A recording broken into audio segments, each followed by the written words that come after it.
When I signed up, Mom and I really didn't know what we were getting into. You know, of course, it's in its inaugural year, so there wasn't like any historical precedent that we can look back towards. So it was really a leap of faith, and I'm 1000% glad that I did, because what we created here in our first year is something that cannot be replicated anymore. I was a quarterfinalist in the competition, one of the 4 teams, I want to say, from our group.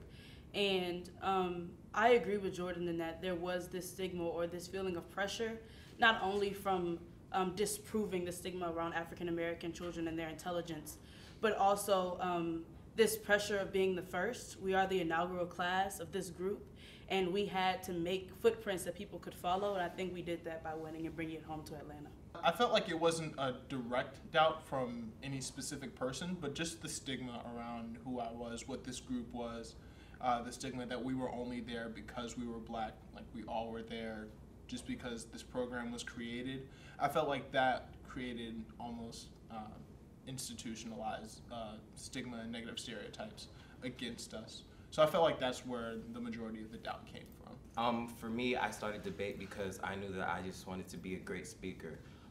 Growing up, I just always knew I wanted to be able to be one of those people that could be on the stage and convey to their audience what they wanted, and to actually get a standing ovation.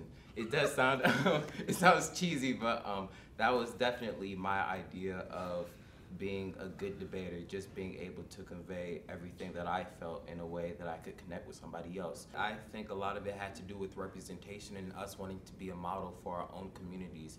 And so by us being models and actually going to Harvard and doing well in that tournament meant a lot, because we were able to come back to Atlanta and say to our community members that this can definitely be you, and that it doesn't matter what background you come from, that you can succeed and actually exceed expectations.